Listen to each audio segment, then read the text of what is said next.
welcome back to Girl Talk, Real Talk. I'm your host, Lillian Perez. I am super excited for today. In this series of The Truth About College, we started talking about depression, and I believe that maybe these signs don't just start in college, but maybe before that, in high school, that leads on into college. Today, I have two special guests, my sisters from DU, Andrea Macias and Isabelle Melendez, and I am super excited to have them here on Girl Talk, Real Talk. Welcome. Hey, guys. Hi. My sisters are advocates for what's going on in the public school system, and you guys represent SPER. Can you tell me what SPER stands for? Yeah, so SPER, Students for Education Reform, is a nonprofit organization. We're all over the country, but here in Denver, we work specifically with Denver Public Schools. We basically try and hold the school board accountable for providing high-quality education and resources to all their students. We know that not all students get the luxuries and privileges that a lot of us do get within our other school systems or other schools. So we just want to make sure that students that are coming from those communities, specifically marginalized communities or low-income communities, are getting the same amount of resources and assistance that they need. Yeah, so our campaign right now is working around mental health. So we're advocating for one full-time mental health counselor that reflects the population of the students that they're serving to be implemented into each Denver public school, because right now we know that there are very few full-time mental health counselors in the school, and we hear a lot of feedback from students that if they are trying to seek, mental help, or they're trying to go see a counselor, that a lot of times they're not there or they don't even have a counselor. So we're trying to have that resource available for students 24/7 every day of the week, so that when they're in school that they'd be able to go and get the help that they needed. And talking to these school boards, what is their excuse, or what do they say when you say, like, hey, why is there a mental health counselor provided for your students? Like, what is it that they have to say about that? I mean, you can't tell the students that they're wrong. That would be denying the student experience, and the reactions that we have gotten thus far have been very supportive from the Denver Public School Board. We have several school board members that have signed on to our campaign and our petition and are helping us move it into full fruition. We just turned in our petition to the school board, so now we're just moving forward to see how we can better implement those programs. Okay. Yeah. I think a lot of the time some of the excuses that we do hear, though, are that there's not enough funding, or that if we have to implement money to go to these counselors, that's bringing money taken away from another department. So that's a lot of the time that we get there's never enough money. There's never enough money to put these counselors into school. But there is going to be new funding coming soon and being implemented in new places, hopefully. That's exciting. Good. I would say, like, budget cuts for sure. And that's unfortunate because we are public schools. It's not like we have our students being paid to attend these high schools. So, and a lot of it, it's like our minorities. Like, we don't have the resources and the money to be paying, to be getting an education. So I think that's important. That's awesome. Do you guys feel that when this is implemented, when each school does have like a mental health counselor, or even for therapy reasons, how do you think that will help the students succeed in their academics and then their post-secondary degree? I mean, students spend more time at school than they do even seeing their parents. So the one that sees them most of the time is the school staff, so teachers, counselors, and everything. The current definition of what a counselor for like DPS would look like is somebody that handles academics, mental health, social work, basically everything in one person. So it's kind of the job of 4 people in one person, and what we're trying to do is step away from that and give the students the necessary tools when it surrounds their mental health, because I mean, for us, if you are not feeling 100%, like, you can't give your 100%. And a lot of the times when students come from these, minority communities, low-income communities, they either don't have the financial stability to get the help that they need, or it is very stigmatized mental health, so they don't feel comfortable going to their family for things like this. So they need that outside resource that is affordable and accessible to them, and they're not getting it. With the work that we've done with high school students, with younger youth, they want this. Like, they're calling out to the school board, like, telling them about their testimonies. And you hear these kids and they're talking about, my friend almost committed suicide and I feel responsible because I don't know how to help them. And, like, how do you stand and, like, look at a child as a school board educator and be like, that's okay, so I feel like once these mental health counselors are implemented, it will take a lot of stress and a lot of, just responsibility off of the students for being able to manage their own mental health and being able to provide them with like a licensed, person who has experience in these areas that'll definitely give them the resources and the support that they need. Because like, when you're in high school, you're going through so many different things. There's so many, emotions and drama and all of this and all of that. And like Mufongo was saying, like when you come from these marginalized communities or low-income communities, you face more trauma than students who come from a stable, they don't have to worry about money or anything like that. There's no violence in their neighborhoods. And when you come from these areas, you're just more likely to need that support. So I think that once we've implemented this, like, it's definitely going to, like, help students not feel so, like, I feel like anxious all the time about, like, their mental health. Yeah, and another component that we're asking for is that they give all their staff the trauma-informed training, and that it is a requirement every single year for all staff to take, because, once a teacher notices a sign, the teacher doesn't have to play the role of, like, the counselor anymore. They can send them to somebody that has the proper training and licensing to handle those things. So, and that's something that we've seen, especially as the age of, like, suicide rates have gotten lower and lower throughout the years. Wow, that's amazing. I'm super excited. I hope that implements really quickly. That's exciting. I just wanted to ask, how did this organization start, and how did you guys get involved, and why are you guys so passionate? So, funny story. We literally were just with our LSs, and they're like, who wants to go to Boston for free? And we're like, us.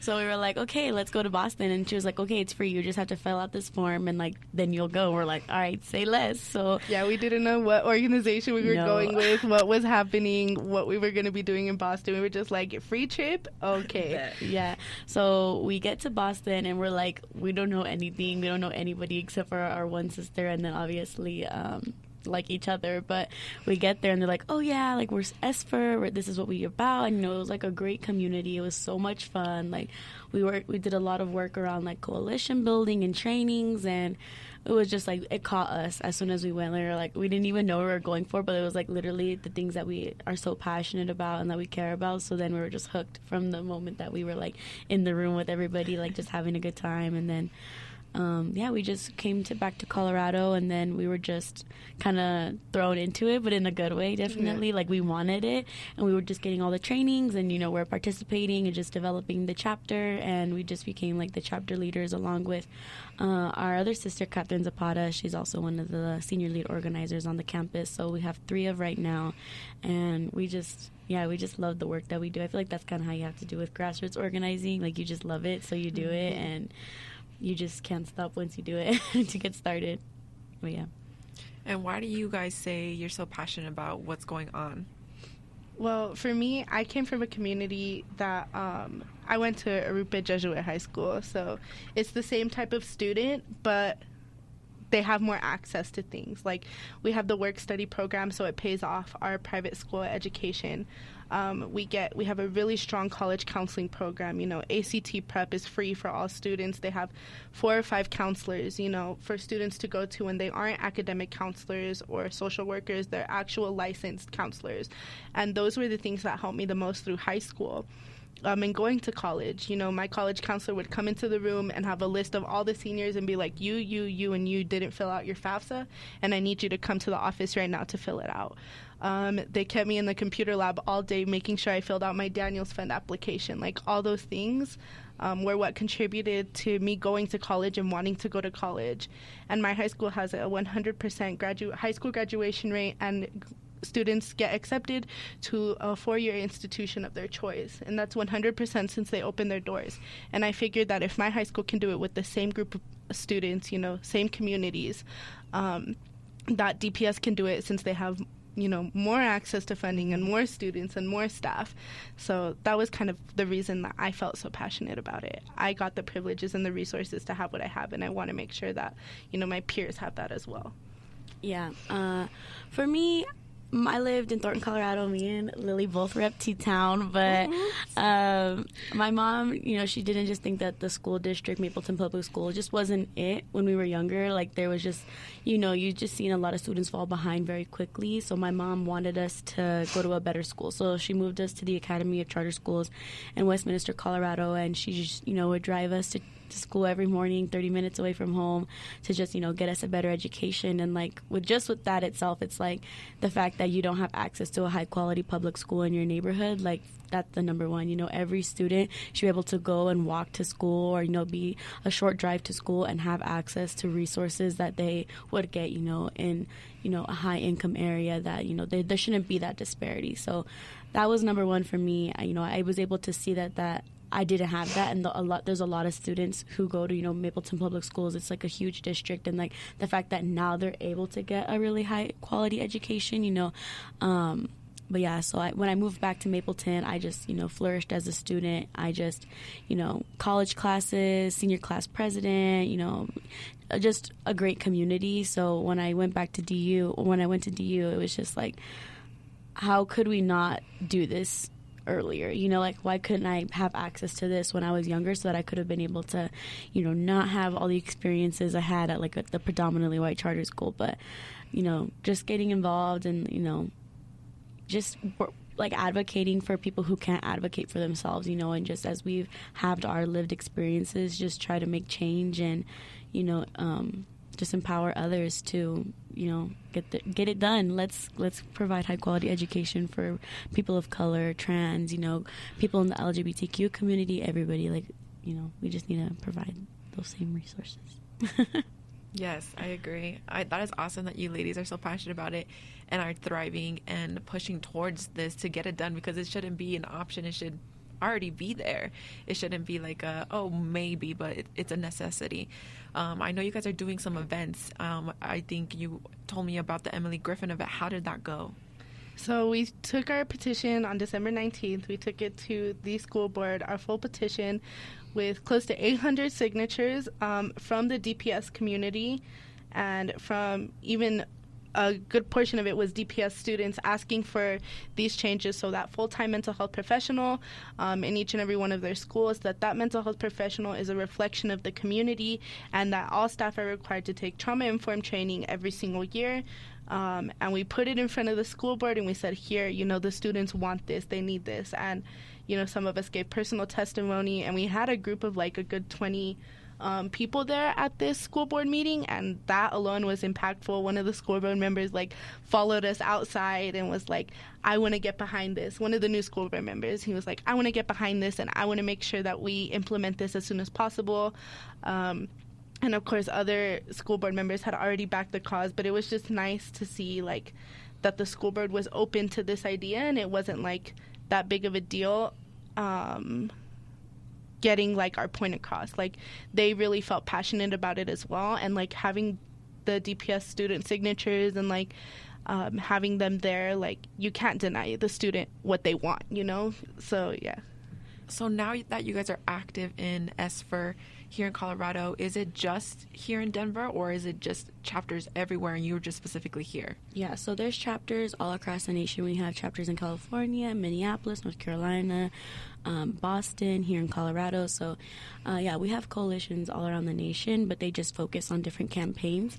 We noticed that when we all came together, when SFR was first starting in Colorado, that we all had to share similar experiences with a lack of mental health support. So that's how we got onto our campaign. And it's not even just at DU. We also have a small chapter here at the Auraria campus. So we're trying to expand, get more students involved, from people from different areas of Colorado, try to get those experiences and that knowledge. So yeah, we're a pretty big organization, but we're still getting started here in Colorado. Yeah, right now we're focusing on DPS, and what our hope is that we grow and possibly move on to other school districts. But if one school district sees that that DPS is doing this and it's implementing and doing really well, it's kind of like a chain effect that they will start to follow. Yeah. Mm-hmm.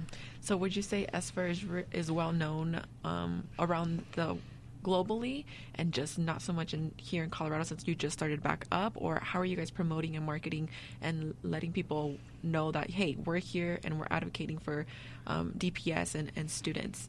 Yeah. So not only do we do like our campaigns, we also have chapters on several different campuses, including Regis University, the Auraria campus, the University of Denver. So we have those three chapters here, like in Colorado, and then we have the whole Colorado Coalition, which is made up of all of those like university chapters and a high school chapter. And then we help with school board campaign elections too. So we do have an endorsement process that we can endorse candidates for the school board election. And we have canvassing and work opportunities that allow college students who are really passionate about the work. They go knocking door to door for school board elections and campaign on the people that we choose as behalf. It's completely student led. We do have adults that like help us and like. Shout out Molly. Person ever. She's really our only S for staff on the ground besides us, because even though we're students, so like being student led, it is harder because a lot of the work will fall on her when we can't do, when we're in class or when we have finals, and it's like really rough, and like so it is harder to like build power. But through that thing, like through the same like mechanisms, being a student allows us to build power because we know so many people with PLC and ESPER and LSA on our campus. So all these different organizations we're able to like try to reach out, but just building our name for ourselves. I think we've done pretty good in the year that we've been working on the campaign a little bit more, but we've just been trying to build power, get new members. We've been tabling here at Auraria, tabling at DU. We've held caucuses. We've had summits here. So I think just like getting the word out, getting people to know what ESFR is. I know that a lot of times like the word reform gets in a negative connotation, but we're basically just a student-led group that, we just try to advocate for students to have, high quality education with high quality support. So just check us out. We're ESFR, but we're just trying to get new people in the movement. So is it like if a student wants to get involved for, say, here at Auraria campus, do they reach out to one of you guys and they just jump on board, and it's just like, how would that look like? So there are a couple of options. The first option would be contact, Isabelle or I, and we can get you connected with the person on Auraria campus. Her name is Katie Beckman. She works at CCD. And then the next step to that would be meeting with our regional director. Her name is Molly. We talked about her a little bit. Funnest person you'll ever meet. She'll take you out for coffee or a treat, whatever you would like, and just sit down and talk to her. It's really just an open conversation, see where you're at. As for members, we have this thing called the ladder of engagement, so it's really what you make of it. You can be a supporter where you get our emails here and there, like you sign our petitions. Then there's like members events, that they show up to events, and then there's like leaders, and that's kind of where like Isabelle and I are at, and Kat and a few other people. So there's plenty of ways to get involved. It's like an experience. It is what you make of it, and like there's something for everyone. Yeah, and it's not like, when you're an ESFR member, like you're in it for life and you have to like attend all these meetings, and if not, you're going to get kicked out. Like that's definitely not the vibes. It's literally when you want to come, when you have time to just drop by, to, come to a school board meeting, to, to testify, to, get leadership training or anything like that. Like it's just like Mufungo said, a conversation. It's, whatever time commitment that you're able to do. It's like not stuffy at all. So it's, just whatever you can do. Okay, very neat. And where would they be able to find you guys? On like social media? Yeah, social media. Mostly social media. Isabelle and I are very actively everywhere. Yeah. You'll see us a lot. So anytime, we're passionate about the work, and it is not a burden for us to have a conversation about it. We talk about it all the time. So yeah, just I be watching YouTube videos. So my Snapchat is Abyssal99. Facebook is Mama Melendez. So YouTube is not just kidding. I don't have YouTube. Subscribe to our YouTube channel. Yeah. And how can you get the parent support? Since this is student led, how can the parents or somebody that's not a student, how can they support? Yeah, so like you said, we have a variety of different levels. We have our high school chapter, which is high school students from all across Colorado, specifically at DSST Byers, but there are students from different DPS schools and not DPS schools. You do not have to have attended DPS to be a part of this. Like, it's just, you just have to be passionate about the work. Then we have college students, so like Isabelle and myself, and Kat, and then we have DPS parents, and other community leaders that do get involved. So the lady that I mentioned earlier, Katie Beckman, she's actually a parent of a child that is attending DPS, and she is one of the most active members of ESFR. So it's really anybody who wants to be a part of the work and do the work can be it. Okay. So it's open not only to leaders, communities, college students, but high school students could also get involved meanwhile they attend DPS or not. Yeah. Yeah. Okay. Having high school students is really valuable because, like, they're the ones experiencing it. You know, they're the experts of their own lives. So when we have them, you know, part of our coalition or testifying with the school board, like, they're looking at the people who they're representing. So it's really powerful to have their voices and their participation. Okay. That's awesome. That's awesome. That's so great. This is such a great movement that I am so excited that you two are a part of and advocating for this. And thank you so much for sharing all your information. How do you think this SFR and what they're trying to implement in high school students, how do you think that's going to reflect on a student when they get to college? I mean, there's a lot of skills that you can learn, like with any student group, you know. I think just being an SFR, I've noticed a change in my own leadership abilities and, like, being able to take on new things and, like, even a change in career path. Like, I thought I wanted to go straight through undergrad, grad school, law school. That's a lie. Don't do that. I don't recommend it. No advisor will tell you to do that. I want to go into education and, like, I want to be a part of those things and be one of those counselors that can help students, you know? So it's not only helped, like, at the DPS level where now we have recognition and our petitions there and it's in motion, but it's also, like, helped me as a student and, like, as an individual. Yeah, I think something that's really unique about SFR is that, like, they really try to, like, build us as leaders as well as community, like being community, like involved within our community. So, like, we've learned skills around testimony training, around coalition building, about, you know, member support. Like, we've been able to get these trainings that, like, as a political science major, like, I wouldn't get in the classroom. So it's really that, like, experiences that we would get with, you know, grassroots community organizing that you wouldn't be able to be taught, you know. So that's something that, of course, what Mfongo was saying is, like, very evident in my life as well, because, you know, I didn't know what I wanted to do with political science, but now that I've been working with SFR, like grassroots organizing and, you know, policy advocation and stuff like that, that's definitely something that I want to be doing. But yeah, I think with the whole campaign in general, though, like, once these mental health professionals are implemented within these schools, like, students will be able to know how to recognize when they're going through signs of, you know, depression or anxiety, you know, like, be able to go and seek those helps because those were provided to them. So I think that'll definitely be easier for students to, you know, be able to go get help when they need it. I think when you enter college, it could be really scary as well, because a lot of the times you're going away from home, you're on your own, you don't have the support from your parents, or some students may not even ever had their support from their parents, and now even being isolated, you're unfamiliar with the campus, you're just trying to get to know everybody. It's not like high school where it's like, oh, you're on the basketball team, like, cool, like, I know so-and-so, but now it's like there's thousands of students around me. And I think especially as, like, a student of color or on a predominantly white campus, it makes you even feel more isolated. And being able to implement, like, a mental health counselor or just therapy, because I feel like also when I was in high school, I had to go through therapy for some things, and it was kind of like I was ashamed. Like, I was like, yeah, definitely. I go to therapy, but it was just like, oh, you go to therapy, it's like it was looked down upon. And I feel like now this generation is breaking that. Like, there's nothing wrong with asking for help. There's nothing wrong with reaching out. And I feel like a lot of the stigma also lies in culture, like the Mexican, the Latino culture, where it's just like, suck it up and move on with your life. Like, why are you crying? Like, you feel sad today. It's move on from it. It's not taught like, okay, let's talk about this, Mika. Let's talk about what's going on. Why are you feeling that way? And I think if a counselor is implemented and now that stigma is being broken, like, there's nothing wrong with going to a counselor. If anything, I think everybody should have a counselor.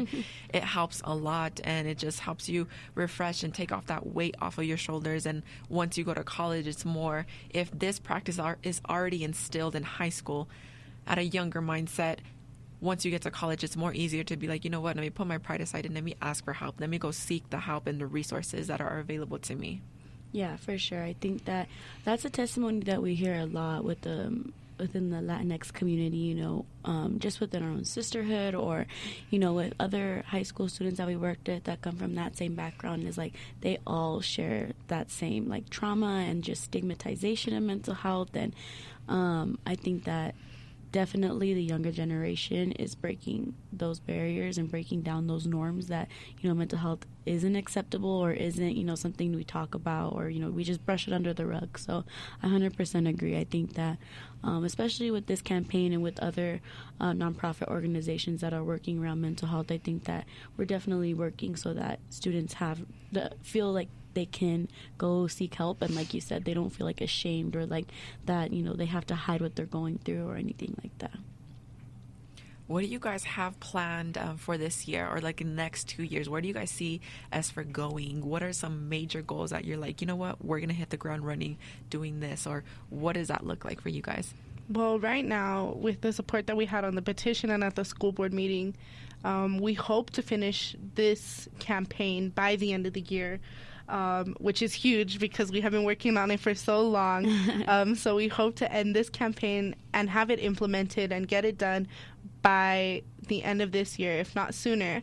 And then it's meeting and coming up with a new campaign. There's other issues in the education system that need to be focused on as well, and all are equally important. So it's sitting down again as a coalition and coming up with our next move. What do we want to do next? Our next event is January 26th. So keep a lookout on the SFR social media for it. It'll be a community-wide event, so we would love to see people there who are excited about the work. Yeah, and for this next event, it's literally anybody, even if you've never worked with SFR before, if you don't even know if you want to work with SFR, but you just want to learn more. This is an event that we're really just going to be breaking down the campaign. We're just trying to get new members, new supporters. So, yeah, like Mofongo said, like everybody's welcome. It'll probably be at the University of Denver. So just keep a lookout on the Students for Education Forum Denver social media pages, Facebook, Instagram. So, yeah. What was the campaign that was before this one? Since I didn't know that once this one was done, like you guys moved on to the next. So what was the one before? What has SFR done and implemented? So Denver has become just a very recent addition to the SFR national staff. So this is a campaign that they came up with maybe 3 years ago. Yeah. And it was literally a group of students sat in a room and were like, you know what, this is what we feel is necessary because we just got out of high school, we're in college, this is what we feel is the necessary work that this coalition needs to be focusing on. So we don't know what's next yet. We're excited to see what's going to come next. Like we said, this has been something that we have been working on for a while now, and we're just really excited that it's finally taking off, and like we want to continue the work and then see what's next ahead. Yeah. What is next for you guys as individuals? So we're both third years at the University of Denver. So next year, senior year, baby.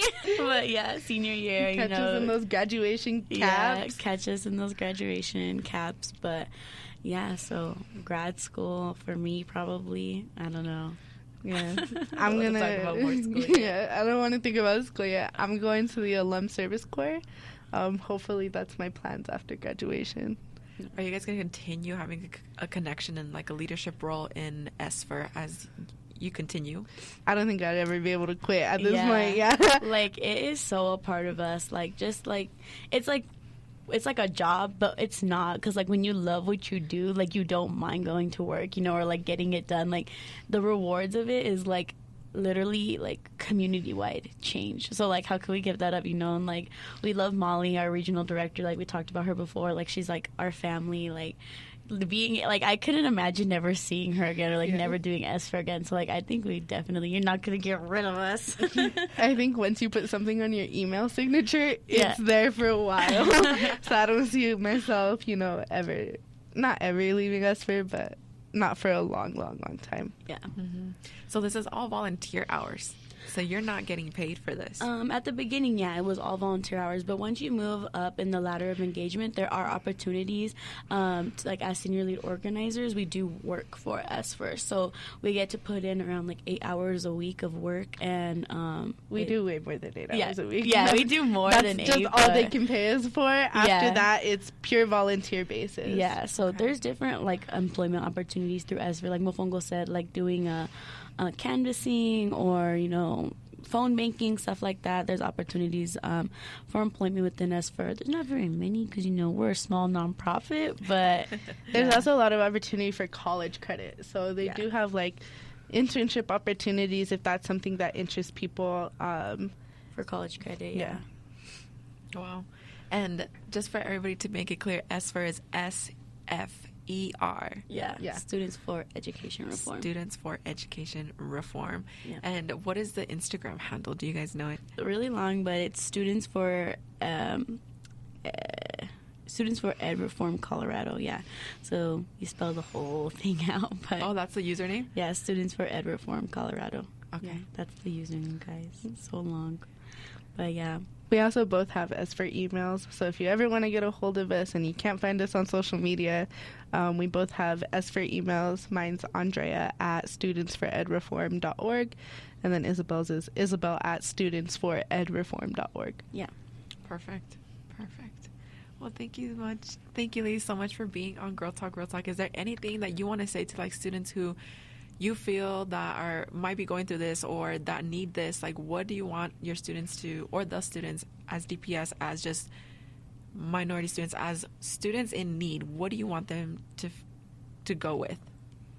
You know, you're not alone. You know, there's tons of resources for you out there, and we're here.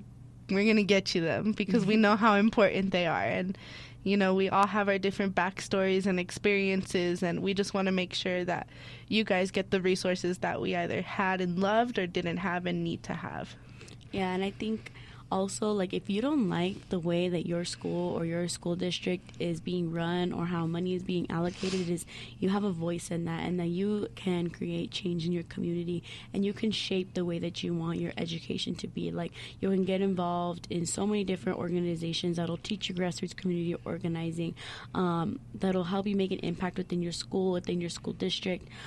So if you don't like it, get up and change it, because you have that power. Yeah, your school board serves you. You don't serve them. Yep. That's awesome. And is there, since you are a nonprofit, is there a way that somebody could donate, like give you a grant? Yes, please.